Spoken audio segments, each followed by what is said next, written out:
Сәлеметсіздер ме? Бұл дәрісте біз тізбектің негізгі элементтерін қарастырамыз.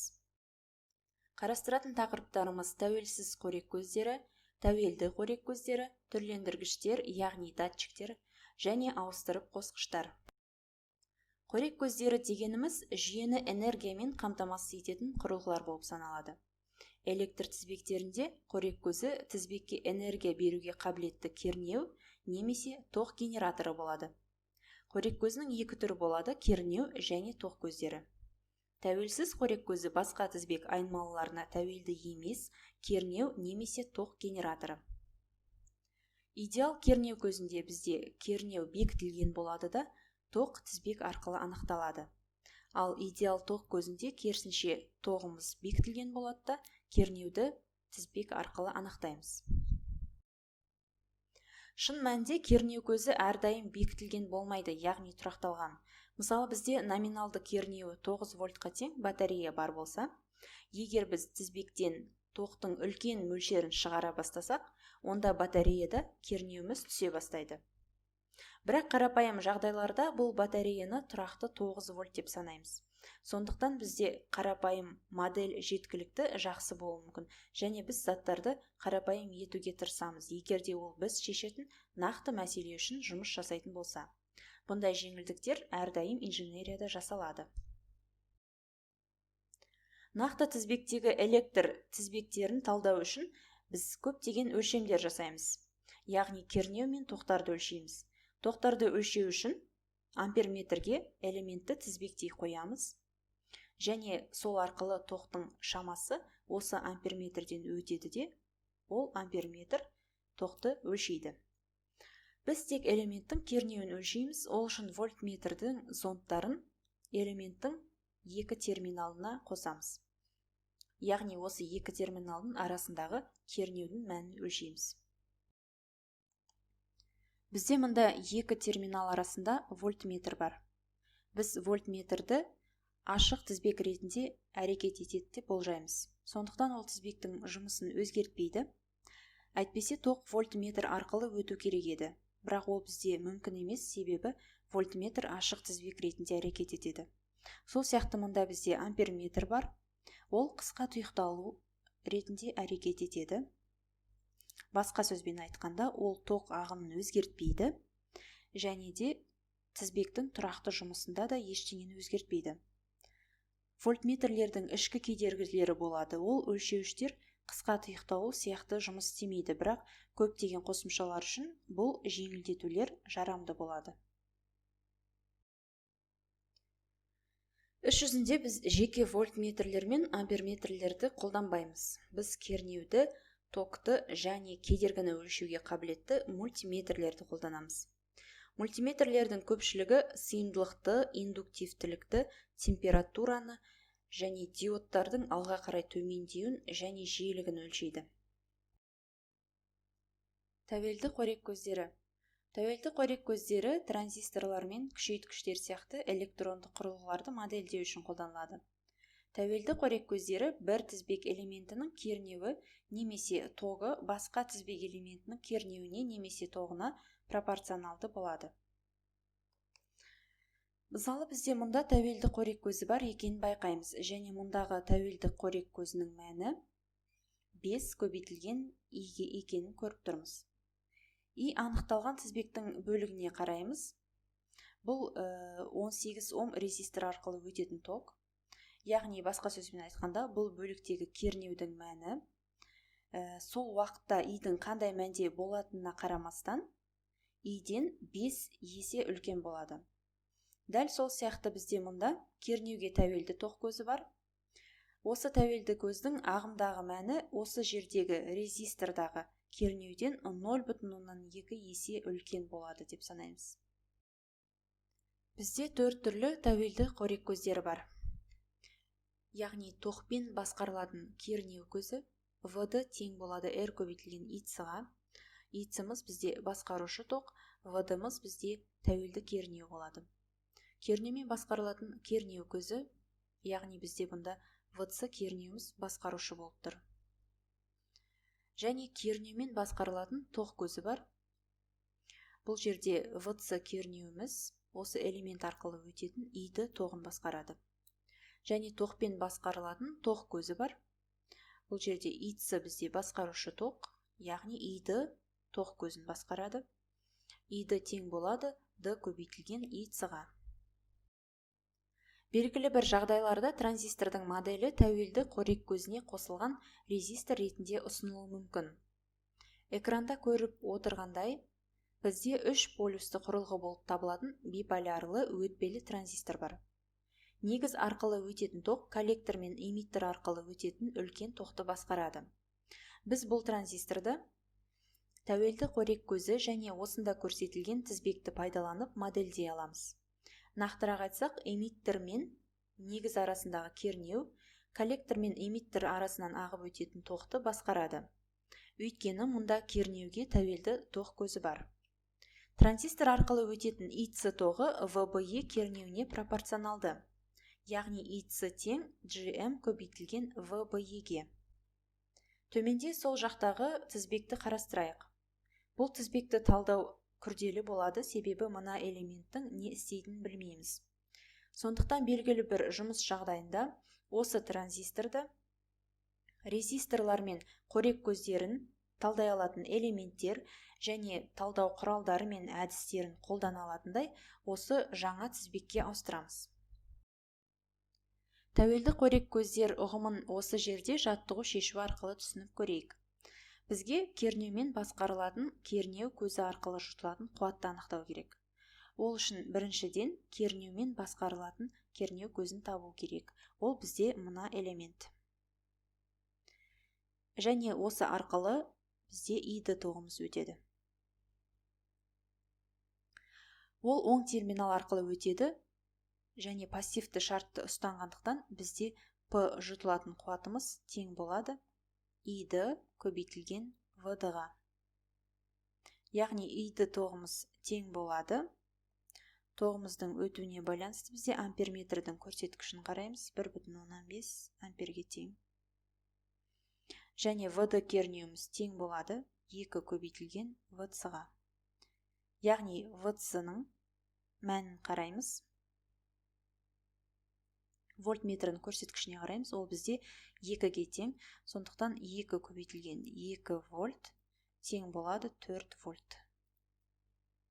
П жұтылатын қуатымыз бізде тең болады 1,15 ампер көбейтілген 4 вольтқа тең болады 6 ватт. Яғни П жұтылатын қуатымыздың мәні 6 ваттқа тең. Түрлендіргіш энергияны бір доменнен, мысалы электрлік, механикалық, гидравликалық, жылулық, магниттік және химиялықтан екіншіге айналдырады. Әдетте түрлендіргіштер электрлік сигналдарды басқа физикалық шамаларға, мысалы энергия, күш, момент, тағы басқа сияқтыға айналдыру үшін қолданылады. Энергияның бір түрін екінші түрге айналдыру процесі трансдукция деп аталады. Және егер де біз физикалық шаманы электр сигналына айналдыратын болсақ, онда біз зондтауды жасаймыз және ол құрылғылар датчиктер деп аталады. Мұнда бізде түрлендіргіштерге мысал ретінде потенциометрлер келтірілген. Потенциометрлер позицияны қарсылыққа айналдырады. Потенциометр бұл резистор бойымен сырғитын, сүртуші деп аталатын 3 контактілі резистор. Яғни бізде қосындысы RT-ға тең болатын 2 резисторға бөлетін А параметріміз бар. Және потенциометрді сипаттау үшін А және РП 2 параметрлері қажет болады. Айналмалы потенциометр үшін сүрткіштің позициясы потенциометрге қосылған біліктің бұрыштық позициясына сәйкес келеді. Осылайша біз осы потенциометрлерді роботтар мен басқа да механикалық құрылғыларға арналған датчик ретінде қолданамыз. Аналогты құрылғылардың AD590 секілді кейбір температура датчиктерін температураға пропорционалды тоққа ие тоқ көздері ретінде модельдеуге болады. Сенсордың дұрыс жұмыс істеу үшін В кернеуі төмендегі шартқа сай болу керек. Кернеу жұмыс аумағында болған кезде И тең К көбейтілген Т-ға тең. Мұндағы К бізде 1 миллиампер бөлінген 1 кельвинге тең. Яғни бұл датчиктің сезгіштігі деп аталады. Басқаша айтқанда, температура 1 кельвин үшін өзгерсе, датчик 1 миллиамперге өзгереді. Алдыңғы слайдта біз аналогты құрылғылар компаниясының AD590 температура датчигін қарастырдық және оның жұмыс диапазоны бар екенін айттық. Датчиктің жұмыс диапазонын қалай білеміз? Мұны білу үшін біз сенсордың мәліметтер парағына жүгінеміз. Яғни ағылшынша дата шит деп аталады. Датчиктің деректерінде бізде жұмыс температурасы, қуат көзі, сезімталдығы және тағы да басқа туралы ақпарат болады. Білімді инженер әртүрлі құрылғылардың мәліметтер парақтарын оқи алу керек және осылайша ол осы компонентті қолдана отырып жаңа жүйелерді қолдана алады. Барлық электр жүйелерінде ауыстырып қосқыштар бар. Ауыстырып қосқыштардың екі күйі болады: ашық және жабық. Ауыстырып қосқыш жабық болған кезде ол қысқа тұйықталу ретінде жұмыс істейді, ал ашық болған кезде ашық тізбек ретінде жұмыс істейді. Бізде мұнда бір полюсті және бір бағытты ауыстырып қосқыштар келтірілген. Яғни бірінші бізде мұнда бастапқыда ашық болады, Т0-ге тең болған кезде байланысымыз жабылады. Екіншіде бастапқыда жабық болады да, Т0-ге тең болған кезде үзіліс, яғни байланыс үзіледі де ашық болады. Екінші жақта бізде бір полюсті және екі бағытты ауыстырып қосқыштар келтірілген. Яғни жасау алдында үзіліс болады. Бұнда Т0-ге тең болған кезде А мен С арасындағы байланыс ашық болады да, С мен Б арасындағы байланысымыз жабық болады. Және дәл сол сияқты екі бағытты 6 ауыстырып қосқышы бар мысал келтірілген. Бұл жерде бізде Т0-ге тең болған кезде А, Б және С бір-бірімен қосылып тұрады. Содан кейін А және С арасы ашылады да, А, Б және С жалғаса береді. Сонымен біз бірнеше ауыстырып қосқыштар бар тізбектерді талдаймыз. Мұнда бізде Т тең 0 секунд болған кезде жабылатын, Т тең 2 секунд болғанда және Т 0 секунд болғанда ашылатын ауыстырып қосқыштарымыз бар. Сондықтан бізде 3 маңызды уақыт мысалы бар. Т 0-ден кіші немесе тең болған кезде, Т 0 мен 2 секунд аралығында және 2 секундтан жоғары болған кезде не болатынын көреміз. Бірінші Т 0-ден кіші немесе тең болған кезде бізде мына бөлігіміз ашық болады. Ауыстырып қосқышымыз сол жаққа қосылып тұр және мына бөлігіміз қысқа тұйықталуда болады. Бұл бізде Т 0-ге тең болғанға дейінгі жағдай. Екінші уақытымыз 0 мен 2 секунд аралығында бізде мына элементіміз жабамыз. Жоғарғы ауыстырып қосқышымыз әлі де сол жаққа қосылып тұр және мына бөлігіміз ашылады. Үшінші Т 2 секундтан жоғары болған кезде мына бөлігіміз жабық күйінде тұрады және мына бөлігіміз ашық күйді сақтап тұр және де жоғары жақтағы ауыстырып қосқышымыз оң жаққа қосылып тұр. Яғни көріп отырғандарыңыздай біз 3 ауыстырып қосқыштары бар тізбекті талдадық. Біз тек ашық және қысқа тұйықталған байланыстар бар әртүрлі уақыт аралығында жарамды 3 тізбекті қолданамыз. Бұл жаттығуда бізге уақытқа байланысты И тоғын бейнелеу керек. Бұл мәселені шешу үшін маңызды болып табылатын уақытты табу керек. Бізде Т 3 секунд болған кезде ауыстырып қосқышымыз ашылады және Т 5 секунд болған кезде жабылады. Бізге Т 3 секундтан кіші болған кезде эквиваленттік тізбекті сызу керек.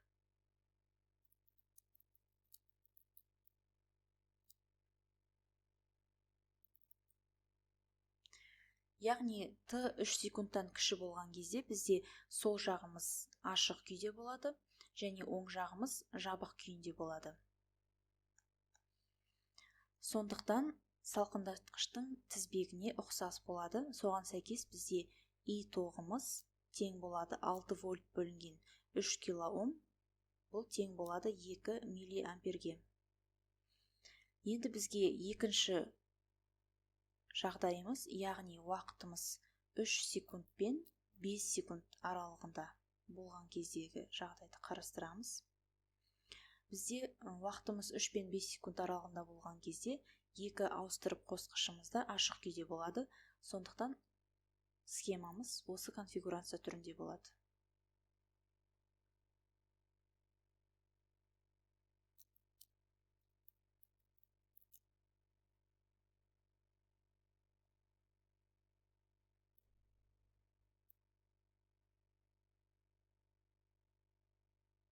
Яғни мұнда бізде 12 вольт бар, бірақ ол резисторға қосылмаған, және 3 кило ом бар, және сол арқылы қандайда бір И тоғымыз өтеді.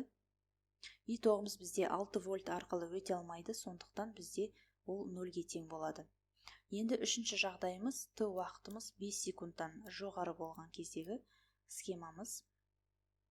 Яғни бізде уақытымыз 5 секундтан жоғары болған кезде тізбектің сол жағы жабық болады.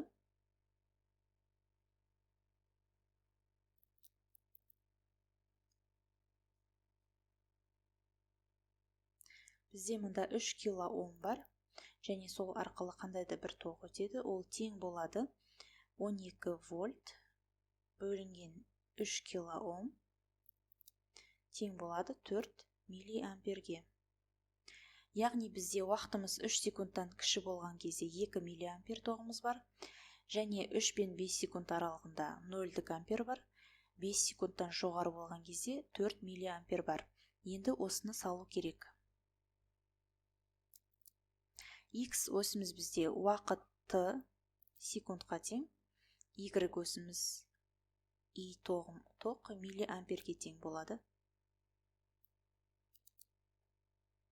Яғни бізде екі маңызды уақытты белгілейміз, 3 және 5 секунд. 3-тен кіші болған кезде бізде 2 миллиамперге тең. 3 пен 5 аралығында 0 амперіміз бар. Және 5-тен жоғары болған кезде 4 миллиамперге тең болады. Яғни бұл біздің 2, 0 және 5 графигіміз болады. Осымен екінші дәрісіміз аяқталды. Назар қойып тыңдағандарыңызға рахмет.